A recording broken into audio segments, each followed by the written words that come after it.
It's the Practical Prayer Podcast on the New Thought Media Network, the recording session. And hey, y'all, did you miss us while we took off last week for the Anton retreat over there at Unity Village? I think people missed us a lot. I think so. I think they were either at Unity Village with us or they were sitting at home pining. Like, where are they? What happened? My week is not going to get started properly. Well, I'll be honest with you. I did get two people that said to me, "Where were y'all?" Like, I was looking for y'all. You have, good talks. It was interesting. Two that's people nice. that don't know each other and very far apart. Okay. Different. Okay. The Anton retreat was spectacular. Mm-hmm. It started off with a concert. We had Nemo and Daniel Nahmod live in the same room together on Monday night, and each of them individually is awesome, and both of them together was over the top, and just that set up the whole week. And some really good talks and some really deep work. With people telling their stories and what they've been working on, and then there was retreat time where we got to basically have the afternoon to do whatever spiritual process or practice we wanted to do. And some of them were workshops, and some of them were meditations, or I think there was a game time. You could play cards or Monopoly or whatever. And a lot of people just decided to take a nap. I can imagine. Yeah, Because it there was seems that. like it's probably like continuous energy going on. There's a lot. High energy. Yeah. There's a lot. And the grounds at Unity Village are gorgeous. I mean, it's Mediterranean architecture, which you do not really find a lot in Missouri. And a huge tower, it's like 8 or 12-story tower, that sticks up completely. You can see it from, a dozen miles away. And there's grounds with nature trails and lakes and streams and all that stuff. So there's plenty of elbow room and flexibility for doing stuff. Lots of Stuff, yeah. And it was, so that was, that fed my soul. And since I was the retreat chair and the administrator for Anton, it was a lot of work. I'm sure. Yeah. I found myself quoting you when discussing the week. Oh, well, okay. What quote did you use? It's a lot. One day I'm going to say something deep, right? And so I'm going to be quoted for something deep. Oh, I quote you for deep stuff all the time, but you do have the ability to look at things that are going on and you nail it. You say, yeah, that's a lot. That's a lot, because there's the tendency for people to figure, they've gotten themselves into the middle of something and they're just doing whatever they're doing. Head down, plow forward, keep hitting the nails with your hammer. And you very wisely point out, yeah, that's a lot. Oh, I think you start there, because then you can get overwhelmed with whatever. And if you know it's a lot, then you handle it differently. Yeah. See? So it's wise and prophetic. Okay. Doesn't seem like it, but then again, I'll take that. there's Jesus wandering around just saying stuff, and people are like writing it down, and 2,000 years later we're quoting it. It's like I was just ordering lunch.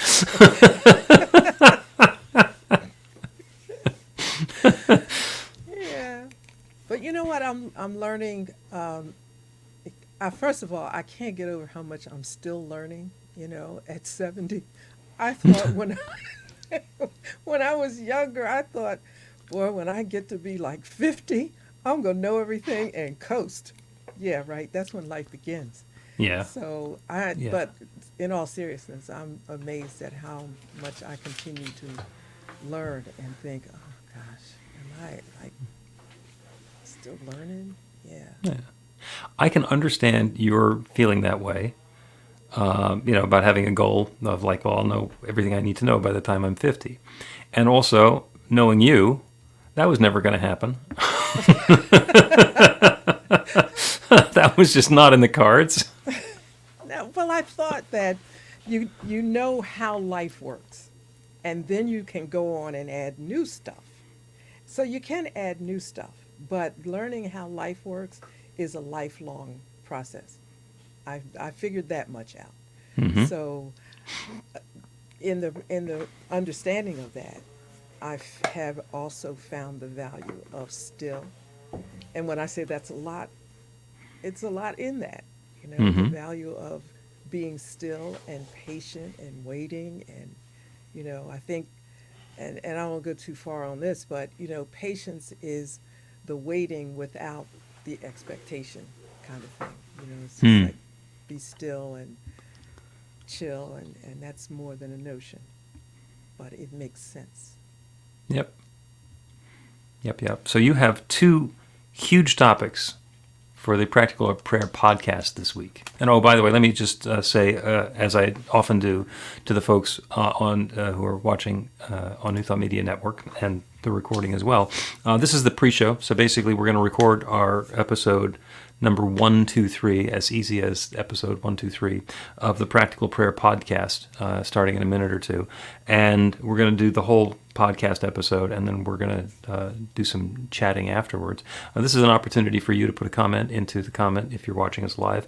If you are watching the rebroadcast, or even if you are watching live, you can go to bethelight.com, b-the-light.com. It's right down there on the screen. So you can see that. And there's a button on there that lets you submit a comment. Or a question or a request. And so prayer requests or ideas for topics or criticism, or you want to say something about my hair and the way it's changed recently, whatever. And we may or may not respond. So should I say what the topics are, the possible topics, or should we wait until we get into the episode? Well, yeah, go ahead and say it so they can be thinking. They got about a minute and a half to think about it. Okay, well, you started with the pivot, and the pivot is huge because the pivot is the word that happens when we go from up until now until into next. So when we're setting an intention for what we want to have happen, we're looking at basically all of our landmarks or things that happened in the past. And then the pivot is where we stop looking at that and say, well, what do I want to see and experience instead? And it's about setting a new intention. So it turns out that that's where the transformation happens. If we are looking in the rearview mirror, we're going to see what's behind us. And we need to pivot and turn to looking out the windshield so we can see what's coming. Well, don't give it all away. Well, that's just the beginning of it. And that leads, and you also wanted to talk about the Big Bang and how the Big Bang fits in as a creation story. Well, yeah, but I'm not saying any more because you'll give it all away now. Oh, you think we're not going to be able to pack some surprises into the episode? No. Okay. All right, we probably will. Yeah. So let's start the program and see what happens. A practical prayer is a prayer that works. These discussions between Reverend Bill Marchiony and Carol Lawrence dive into the details of how it works and how to work it. Reverend Bill is a New Thought minister and the author of Practical Prayer for Real Results. Your new life begins with a new thought. Carol Lawrence is on a spiritual quest, finding the New Thought teaching after decades on the pulpit in 3 different traditional denominations. I've got some questions. Together, they're exploring the philosophy and activities that come together from many of the world's religions to create the practical spirituality that is New Thought.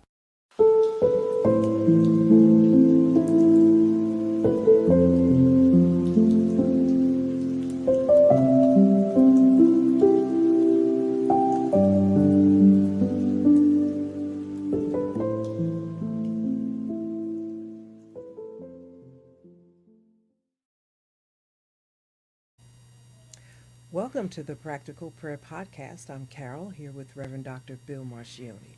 You got big topics this week. Yeah. Well, you kind of got to it, in the pre-show. Well, yeah, but we get to do it again. Pretend I didn't say anything, and then you introduce the topic or topics as you would like, and then we'll take it from there. So here's the part that might tie a little bit of it together that I forgot to talk about, forgot to mention. Just my you're laughing. You're reminding me of the sitcoms where they're trying to defuse a bomb, and it says, cut the red wire, but first cut the blue wire. Almost. So here's the thing. Like now, science and religion are beginning to agree. Well, to me, they always did. Always, no matter, even when I was on the most traditional side of the street, I always thought that there was a point or an intersection of science and religion.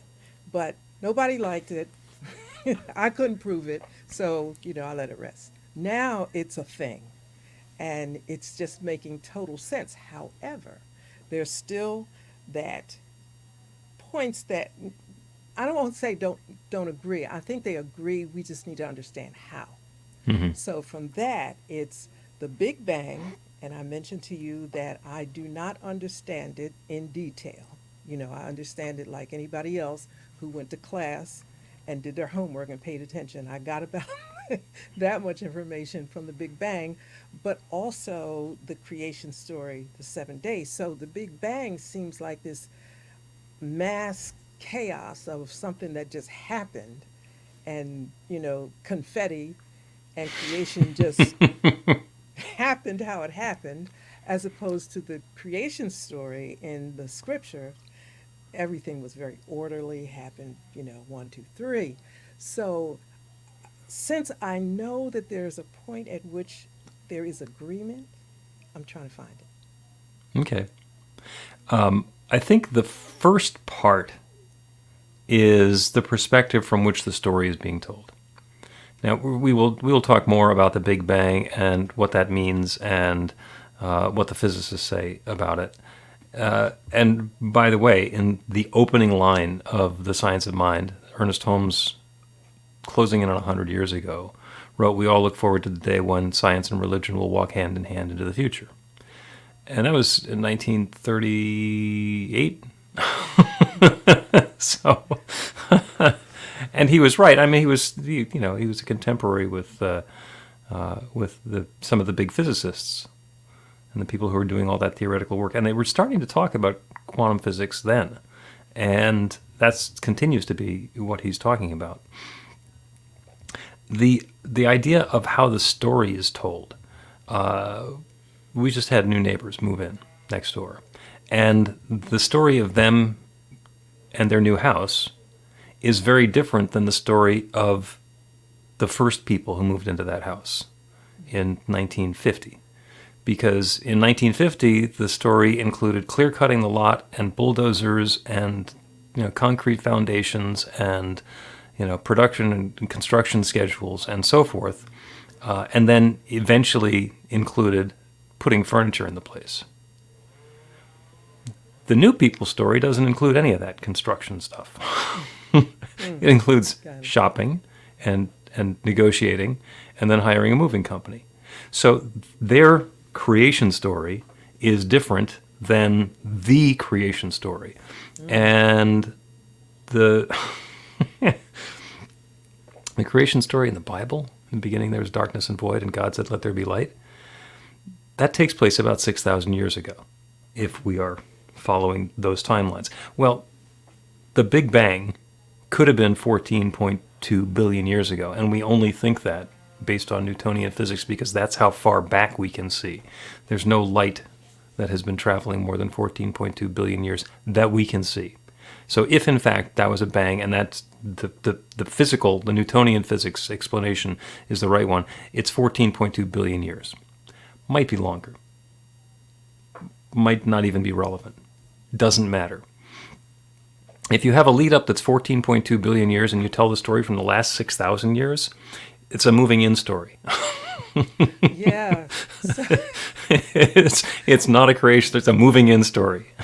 You know what? From my perspective, where I said like the broadcast is over. I spent all this time thinking about this, and here you come and sum it up with a move-in story. Well, does that make sense? I mean, it makes perfect sense. It really does, because it just makes sense. And if it turns out that we're living on a planet that didn't actually have any land, and we wound up having gills and fins rather than hands and the stuff that we're doing, and we were able to evolve ourselves to the point where we're controlling our environment, it'd be a completely different creation story. Mm-hmm. In the beginning, God said, "Let there be water." It turns out that's the important thing for us. Yeah. Well, you know what? If you had told me the move-in story in the pre-show. And you see, you thought I gave it away. You Yeah, I thought I gave did. it away in the. I didn't. No, there's nuance. Okay, so I can accept All right. that. All right. So we are going to move on to the pivot. Yes, because the pivot Wow. is yes. That Okay. was the. I don't think we ever exhausted anything that quickly. Well, you were ready. You wanted a summary answer, and you didn't think it was possible. And there I was with an idea. And by the way, I hadn't thought of the move-in story before, but just the vastly different timescales, and maybe that's how these tie together. Because if we're looking at history as 14.2 billion years, or if we're looking at history as what it says in Scripture, they're two different stories. And here's the tie-in. We're going to talk about the pivot. When we stop paying attention to that one and start paying attention to this one, different things become possible. It is possible that both stories are true. It's also possible that both stories are the same thing. Okay, so now you lost me. Both stories are true. I can see that in terms of timeline, the way we perceive time.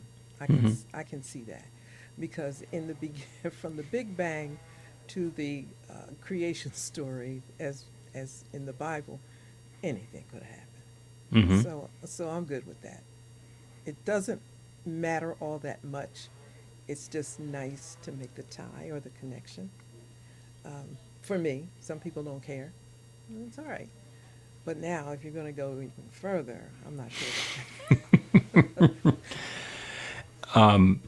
If there were somebody in biblical times who knew something that nobody else knew, and you can make it anything, how to fly a 747, or how to make an iPhone, or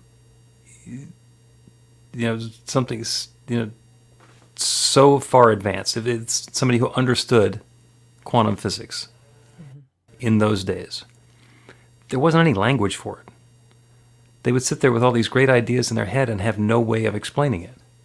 So if in fact somebody were aware of the singularity and that there was that Big Bang, that oneness from which everything came, and it's just that one expanding, they might say it as in the beginning there was darkness and void, and God, the one, said, be something, and there is.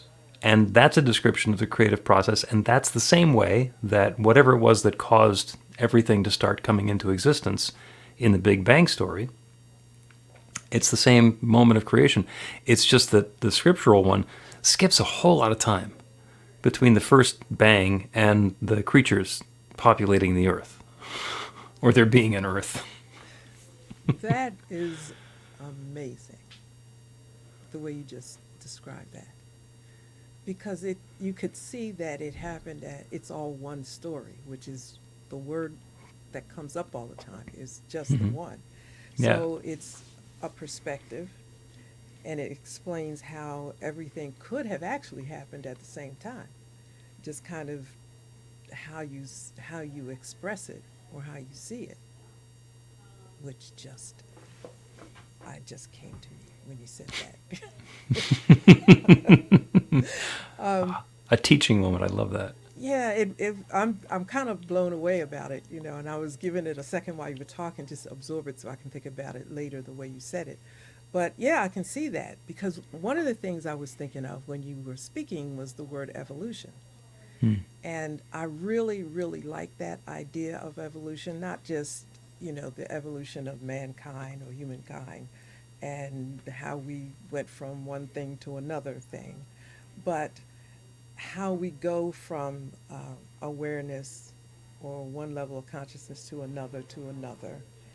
And I remember one of the very first classes that I took with you. I had no clue what you were saying, and I said, I am not stopping. I'm not going to stop this class asking these questions, but I'll figure it out as we go. And actually, I did not figure it out as we go. I figured it out in the ensuing year or so, I think. but specifically, what you were saying is, I think it was Christ consciousness and how we go. You're up, then you go down, and and we like to think of our level of Christ consciousness or our maturity in spirituality as just continuing to be up, and graduating. But it's evolution. It's not just going up, and it's evolution, and things happen which causes things to evolve or unfold. Something has to happen. Do you agree with that? Time has to happen. There's an Time. opportunity for something to happen, and then something happens. And sometimes it's exactly what we were planning, and sometimes it's something completely different. But something's always happening. Stuff Yes. happens. Stuff happens, and it like piques your understanding or your awareness of something, or it brings you Hmm. into consciousness about something. Something happened. It could have been a big tragedy or just a little something.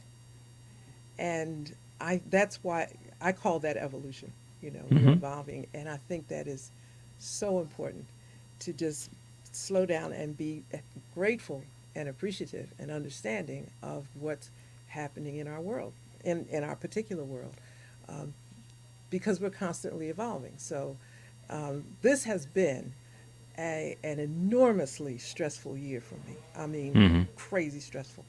And I can't think of, I was trying to say, has this been the worst year you've been through, the most, stressful year? And I think in terms of so many things happening at one time, yes, I've Hmm. had stressful crap happen, but to have so many things happen at one time, and the the best coping mechanism for me is to think about evolution, and this is happening, what's unfolding, this is happening, and I take it slow. Hmm. Well, that's just me, but I thought about the Big Bang, right? I said, is this the Big Bang in my Something's banging. this is a big bang in my world, like confetti now. This should be good. Yeah, because in the end, God said it's all good, right? So Well, yeah. When we get to the very end of the last 6,000 years of the story, like everything is going along in a relatively understandable way. And oh, by the way, people who think that there's no such thing as evolution, there have been some changes in society since the stories that are told in the Bible. Things are different. The way that we interact and the way that we move around, the way that we communicate, the things that we're involved in. There's a lot of stuff that's different, and it's been a change on top of another change on top of another change, and that is evolution. yeah, The changes make things possible. but I think that's a really good way, a sensible way to look at it, because then it's like this isn't just happening. I mean, things are happening, yes, but it's not happening to me. This is an unfoldment of many kinds, and I always like to make sense of everything. Stop, look at it, make sense. But then there's so much happening, I can't make sense of it all. So I had to take a different perspective, a different track, and say, no, wait a minute. This is not the evolution of one thing, it's an evolution of a complete Right, picture. right. Because while it would be possible to fly a 747 in biblical times, it would take some very convenient geography in order to be able to land it, and it would not have been possible to refuel it. Yeah. It, it's so much. It takes so much and so many, which is another thing of mine, is to appreciate the differences among us. Not the obvious difference that people look at and get all freaked out about, but I'm talking about our gifts, what we bring to the world, and how each is so important in the evolution of the very next thing. Hmm. Somebody has to know how to do this and this and this in order for us to have these electric cars that are going to be the norm pretty soon, and Right. other things. So it's when you look at it and take it slow, evolution is a wonderful thing, but it needs everybody and Yep. every gift. Yeah, and there's another pivot story in there. Let's take a break, and then when we continue, we will pivot from the Big Bang to the pivot. To the pivot.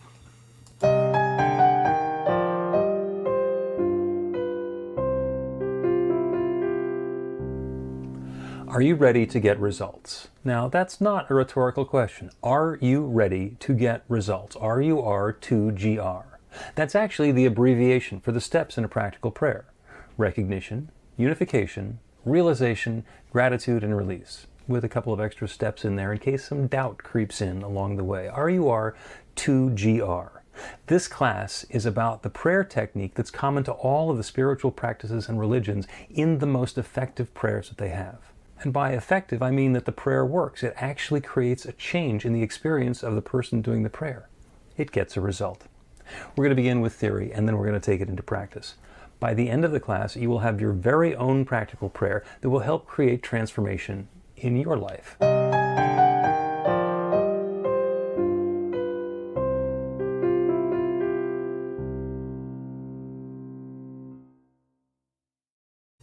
Welcome back to the Practical Prayer Podcast. I'm Carol, here with Reverend Dr. Bill Marchiony. We were having a conversation about the Big Bang to begin with, and you had also brought up that you wanted to talk about the pivot, which is switching from what has been up until now to what's coming next. And I think you tied them together. I think the pivot is about being able to change perspective.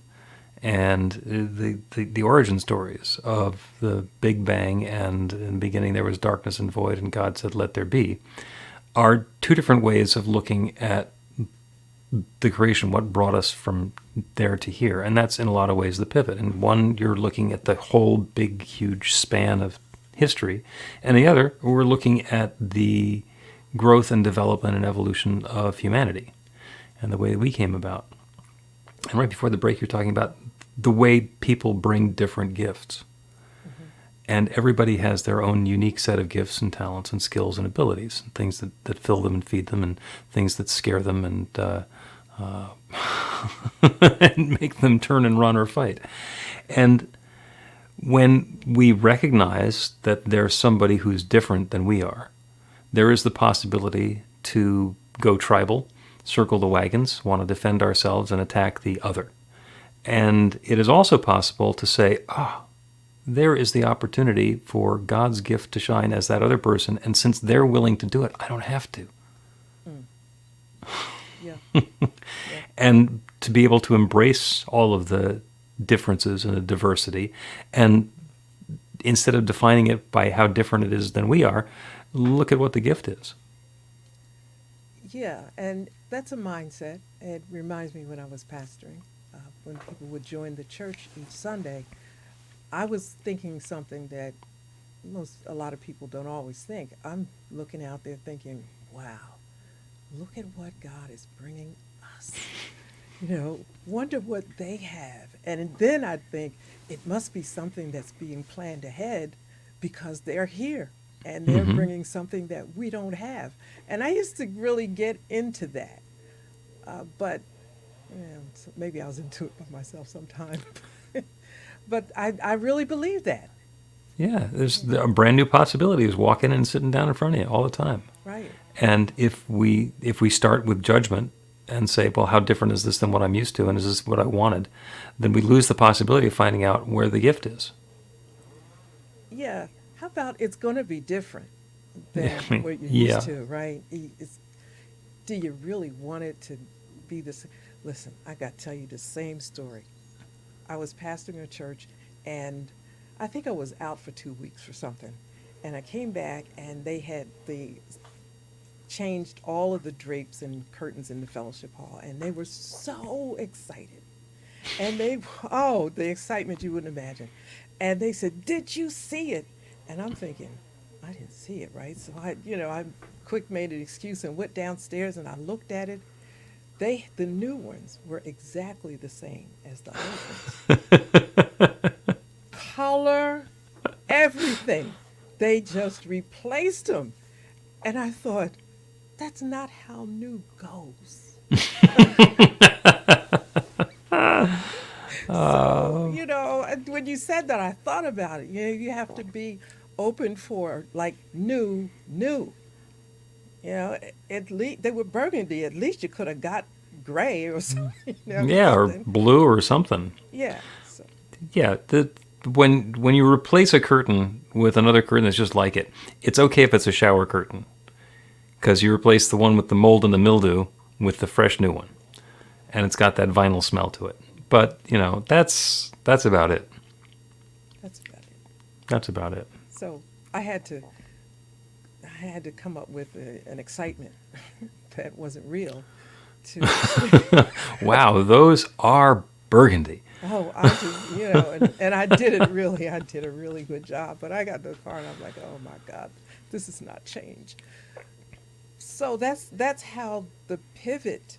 I think a lot about pivot because I've been at the point of pivot a lot, right? And I'm going to say specifically since I've been studying with you, became my teacher because you use that word, and you even use it in the prayer often.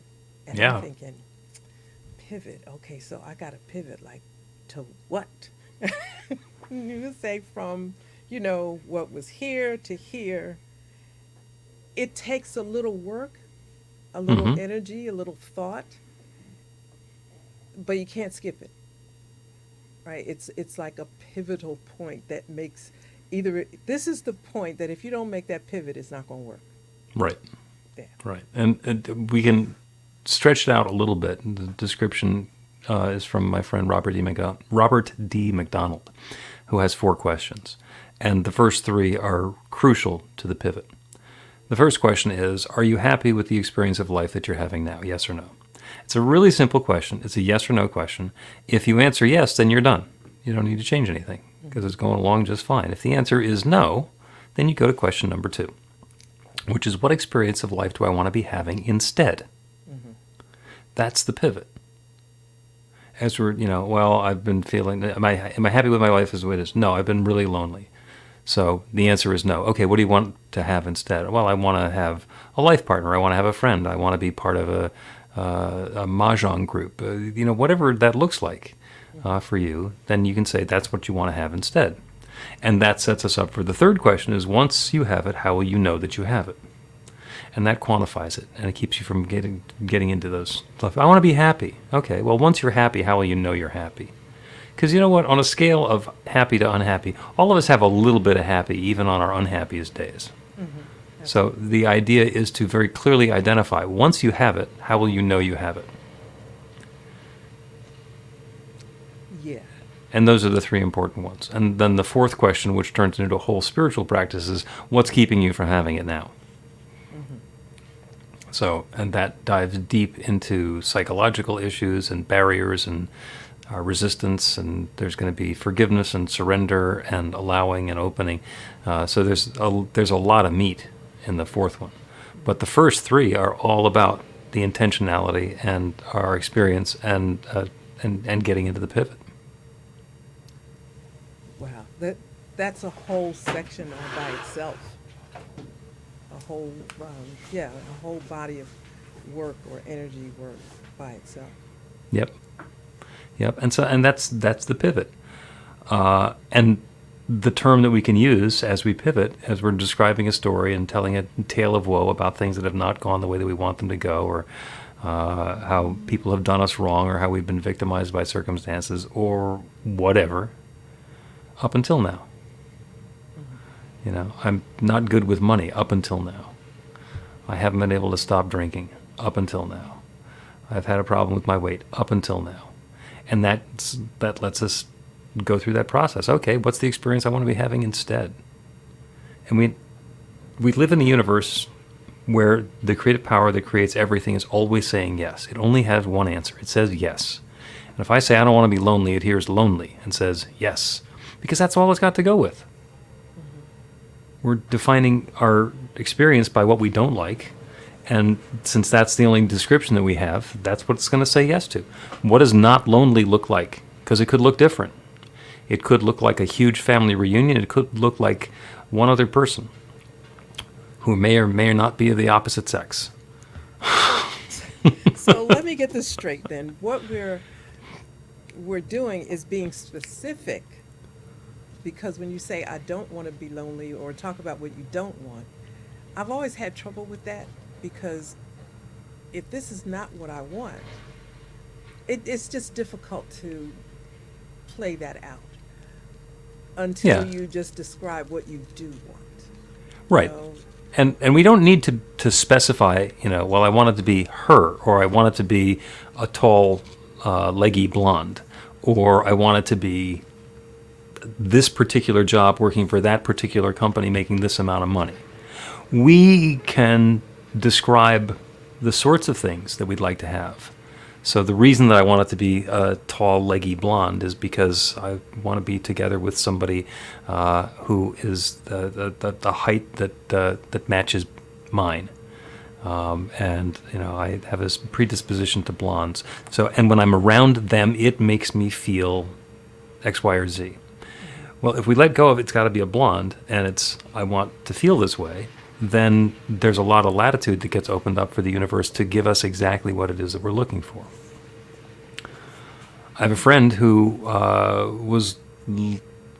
wanted a relationship, and he didn't have one, and he did a very specific exercise where he made a list, and he's very detail-oriented. The list was 3 pages long of what he was looking for in a life partner, and his wife, they've been married for years and years and years now, wrote a similar list, and in their 3-page long lists, there's, I think, he was thinking of a blonde, and she's got dark hair, and he was thinking about somebody who's short and she's tall, but other than that, everything on the list matched up. Everything on the list matched up, and he doesn't now care what color her hair is, because they are deliriously happy together, and all he wants to do is be with her and be able to do what he can to make her happy, because that makes him happy. Mm-hmm. That's the important part of the relationship. That's what's on the list. And by having that 3 pages of stuff, there's a lot of room for that goodness to show up. And that happens in so many different ways. Yeah, that's a maturity, though. To know that what's important and what isn't. I don't think you know that until you start making the list. Right. Well, I've told you the story about my daughter when she was going to college, and actually she was about to graduate from Temple with a journalism degree, and she had 1 class left to go. And we said, well, where do you want to live and what do you want to do? She says, I don't know, but I don't want to live in Philadelphia, and I don't want to have anything to do with journalism, and I'm nothing involved in showbiz. And she grew up in this teaching, so she knows the power of intentionality. And within weeks, she'd been contacted by a guy who was starting a TV show based on the arts in Philadelphia. And he'd been reading her writing for 2 years, and he recruited her. And she spent 6 years working on his arts journalism project in Philadelphia. And loved it. Mm-hmm. But that was all she said. Philadelphia, arts, journalism. So your your example demonstrates the universe doesn't understand, don't. Exactly.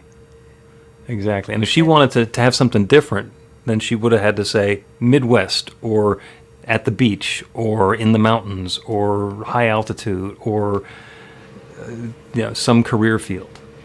I want to get into auto mechanics, forestry.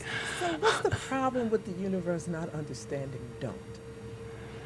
How is that? Because I know it doesn't understand language and everything, but I mean, that's pretty clear. I don't want to live in Philly. So technically the universe would live in Philly.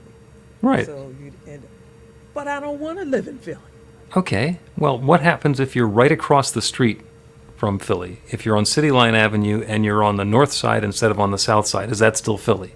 Technically it's not Philly, but it's still Philly. Yeah. Okay. Well, where do you want to live? Because you can move into the suburbs, and it's very difficult to rule out all of the possibilities in an infinite universe. Okay. I don't want to live in Philly. Okay, so that leaves me an entire universe, and that's even just narrow it down to land on planet Earth. There's still an awful lot of them. So is it the idea of Philly? Is it the flavor of Philly? Is it some place that has ever been named the city of brotherly love? I get it. I really do. I really do get it. It's just that my friends and I often talk about this. It's a lot of work You It have is. to be specific because, okay, this is what we say. God gets it wrong. Spirit, and we're talking to Spirit in our little, lunch or whatever. Listen, you're not listening to this because this conversation is not for you because you usually get it wrong. So we'll talk about something else. But it feels like that. Like you got to be so specific. Yeah. And that's kind of. And I have this experience with my family. So we decide we're going to go out to dinner. And they say, well, where do you want to go? I say, well, I don't want to go to Chinese food. It's like, I didn't say, where do you not want to go? I said, where do you want to go? Because if you're going to rule out every cuisine and every restaurant within 50 miles, it's going to take a long time. How about if you give me three places that would be okay? Okay. And then we can get to yes. And by the time you give me 3 of them, and they're all 3 are Italian restaurants, then I got a pretty good idea of what's going to make you happy. Yeah, I got you. Okay, all right. You So- know stories. Put Yeah, them right together. Got it. yeah. It's once you have it, how will you know that you have it? Well, because I will be full of meatballs.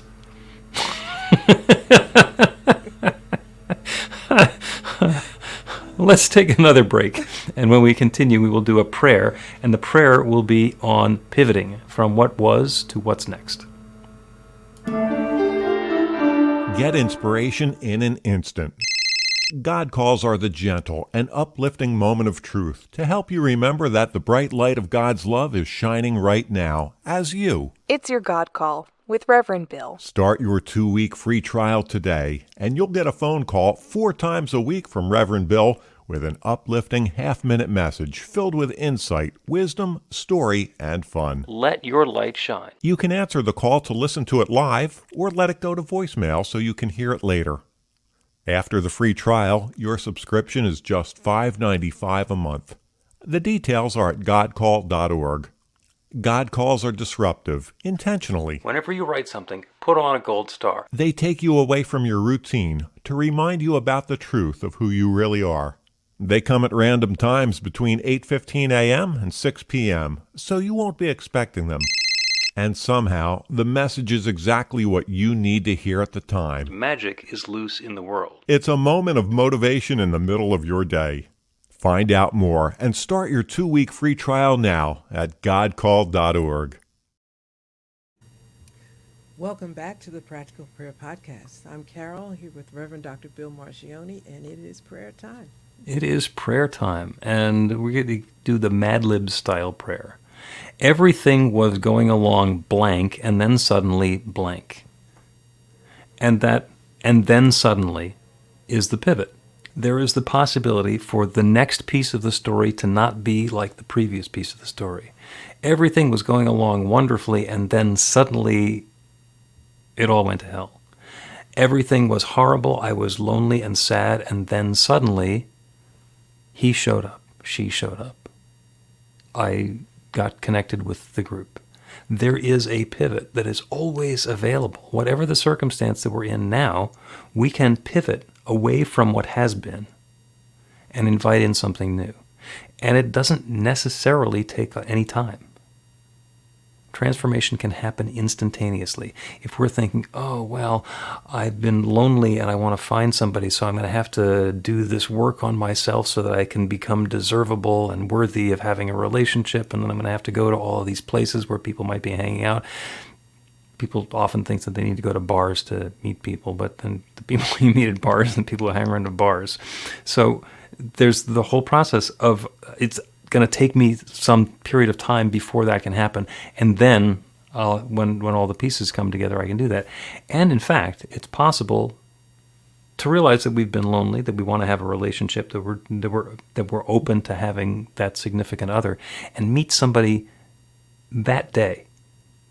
Or, sitting in a coffee shop, writing in our journal, realizing that's what we want to do. We look up, and there that person is. It can happen instantaneously. And it's the pivot about being able to look away from what's not working, from what's not serving us, and open to something new. So that's the prayer for each of us in our own way today. If there's a circumstance or a situation that hasn't been going to your liking, you can bring it to mind And then we can open ourselves up to the transformation that's available and realize that we're not doing it ourselves. We're turning our attention away from our small self to that infinite creative power, that divine presence, the one we call God or Spirit or nature or the Creator or the Big Bang or whatever it was, that creative force that has created everything that exists, that one power and presence that shares itself through and as and in every part of its creation. Everything is that divine love expressed in a unique and particular way. That includes me. That includes everyone who is listening to this prayer. Everything, everyone, everywhere is that divine creative presence expressed in its own way. And so, because we are part of that one creative power, we are using that creative power to create this next new experience in our life. By turning away from what's not working for us, and identifying the feeling, the tone, the texture, the flavor of that next experience that we desire, by setting that as our intention, we activate that infinite creative power. We invite it to create that newness for us, to bring the people and the experiences and the prosperity and the circumstances together in a way that is uplifting and harmonious and joyous and what we describe as good. That power is acting now for each of us in our own way, differently for everyone, but unique and wonderful and exactly perfect for each one of us. And I'm grateful for it. I'm grateful for the way that the goodness is coming together. I'm grateful for the awareness of this creative process. I'm grateful to be able to speak this word of intention and release it into that same creative law that creates everything. And to know that that transformation is now underway. This good is happening now. So this deep feeling of thanks, I speak this word and I release it into that law, and I know that it's so. And so it is. The Practical Prayer Podcast with Reverend Bill Marchiony and Carol Lawrence is a production of BeTheLight.com, be-the-light.com, where you can find more information about practical prayer for real results. Our theme is by Music of Wisdom. You can learn about the spiritual community of New Thought Philadelphia with daily guided meditations, Weekly celebrations of spirit, and Reverend Bill's classes in practical spirituality at newthoughtphilly.org.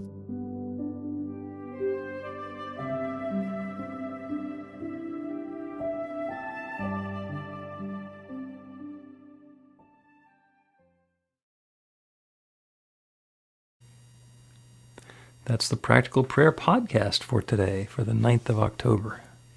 Well, I think we covered it quite well, don't It was quite a broad swath of topics. But I Start- felt like it was broad, but I It really was. felt like we made sense of each one and they made sense together. We did. I think that's, but episode 1, 2, 3. It took a while was to gonna get say to the we- point where we could do that. I was going to say, what a perfect example of evolution, because I'm telling you, I don't think we've done that before. We usually, although I think it's great fun, the conversations are really great, but this one kind of tied it together. Okay. Yeah, well, I was able to tell you one quick story to get you through the Big Bang. It's like, oh, okay, we're done with that.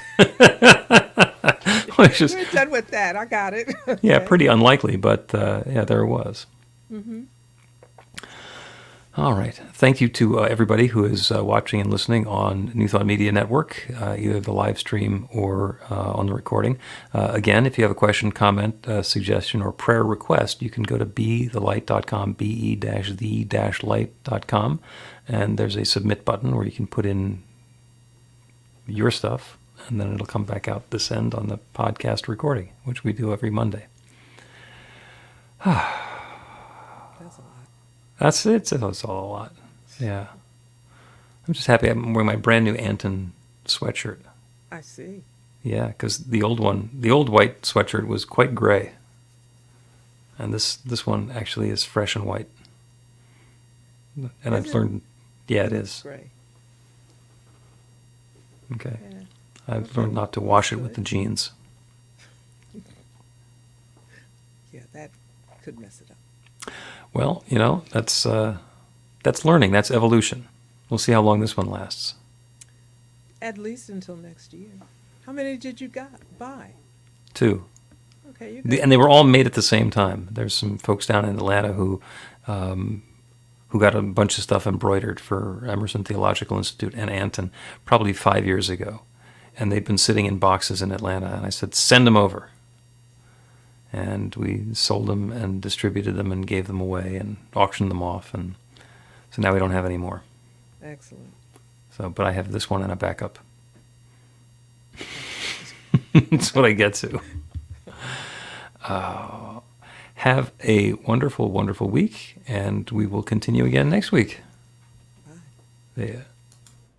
Please help us say thank you to our organizational sponsors, including the Hepperlin Foundation, Affiliated New Thought Network, International New Thought Alliance, Science of Mind Archives and Library Foundation, Center for Spiritual Living Denver, Center for Spiritual Living Midtown, New Thought Philadelphia, Planned Happiness Institute, Summit Center for Spiritual Living, One Heart Retreats, Center for Spiritual Living on the Lake, Unity Spiritual Center Kitchener, Om Center for Spiritual Living La Mesa, Satya Center, Center for Spiritual Living North Jersey, Unity of Savannah, and Center for Spiritual Living Seattle, as well as all of our individual donors.